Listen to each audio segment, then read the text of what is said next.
Hello friends, welcome to Ramnath கூரக்கடை kitchen. இன்றைக்கி நம்ம பார்க்க போகிற ரெசிபி பார்த்திங்கன்னா ரொம்ப சூப்பரான ஒரு டேஸ்ட்டில் வெங்காய தேங்காய் சட்னி எப்படி செய்கிறதாங்க பார்க்க போகிறோம். இந்த சட்னி இட்லி, தோசை, பணியாரம், ஊத்தாப்பம், சப்பாத்திக்குமே ரொம்ப சூப்பராக இருக்குங்க. பஜ்ஜி, வடைக்குமே ரொம்ப நல்லாயிருக்கும். வாங்க இப்போ இந்த ரெசிபி எப்படின்னு நம்ம வீடியோக்குள்ளே போய் பார்க்கலாம். இந்த சட்னி செய்கிறதுக்கு கடாயில் 5 டேபிள் ஸ்பூன் அளவுக்கு எண்ணெய் சேர்த்துக்கிறேங்க. 10 அளவுக்கு வரமிளகா சேர்த்துருக்கேன். இந்த மிளகா காரம் அவ்வளவா இருக்காதுங்க. நீங்கள் இதை விட கம்மியாக சேர்த்துக்கிறீங்கன்னா ஒரு 5 அளவுக்கு சேர்த்திக்கோங்க. லெமன் சைஸ் அளவுக்கு புளி எடுத்திருக்கேங்க. இப்போ வரமிளகா புளி ரெண்டுமே நல்லா இந்த அளவுக்கு வறுபட்டுறணும். வரமிளகா நல்லா செவந்தரணுங்க. இப்போ இந்த ஸ்டேஜில் நம்ம வரமிளகாயை தனியாக ஒரு பிளேட்டில் மாற்றி வச்சுக்கலாங்க. இந்த எண்ணெயிலேயே 10 அளவுக்கு பூண்டு பல் சேர்த்துக்கலாங்க. மீடியம் சைஸில் 3 பெரிய வெங்காயம் நான் சேர்த்துக்கிறேங்க.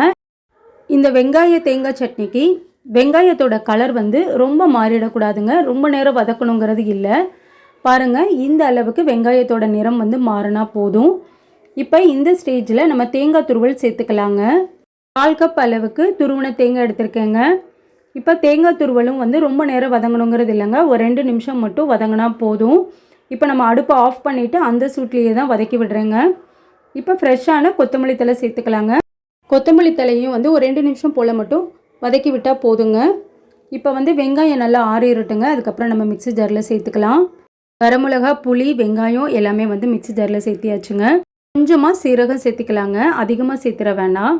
இப்போ சட்னிக்கு தேவையான அளவு உப்பு சேர்த்துட்டு கொஞ்சம் கொரன்னு அரைச்சாலும் டேஸ்ட்டு ரொம்ப நல்லாயிருக்குங்க. அரைச்ச சட்னியை பவுலில் சேர்த்துக்கலாங்க. ஜாரில் கொஞ்சமாக தண்ணி சேர்த்துட்டு அதையும் சட்னியில் சேர்த்துக்கலாங்க. இப்போ சட்னியை ஒரு தடவை நல்லா கலந்து விட்டுடலாம். சட்னியை தாளித்து சேர்க்குறதுக்கு கொஞ்சமாக எண்ணெய் சேர்த்துட்டேங்க. கடுகு, உளுத்தம் பருப்பு, கறிவேப்பிலை, வரமிளகாய் சேர்த்துக்கிட்டேன். அவ்வளோதாங்க. ரொம்ப சிம்பிள் அண்ட் டேஸ்டியான வெங்காய தேங்காய் சட்னி சூப்பராக ரெடி பண்ணியாச்சுங்க.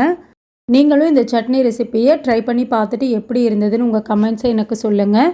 நீங்கள் இப்போ தான் நம்ம சேனலை ஃபர்ஸ்ட் டைம் பார்க்குறீங்கன்னா ராம்நாத் கூரக்கடை கிச்சனை சப்ஸ்கிரைப் பண்ணிக்கோங்க. பக்கத்தில் இருக்க பெல் ஐக்கானை கிளிக் பண்ணிவிட்டு ஆல்ன்ற ஆப்ஷனை டிக் பண்ணிக்கோங்க. அப்போ தான் நான் போடுற புது ரெசிபிஸ் நோட்டிஃபிகேஷனில் உங்களுக்கு உடனுக்குடனே வரும். இந்த வீடியோ உங்களுக்கு பிடிச்சிருந்தாலும் லைக் பண்ணுங்கள். உங்கள் ஃப்ரெண்ட்ஸ் அண்ட் ரிலேட்டிவ் ஃபேமிலிக்கும் ஷேர் பண்ணுங்கள். இனி வேறு ஒரு இன்ட்ரெஸ்டிங்கான ரெசிப்பியில் உங்களை பார்க்குறேங்க.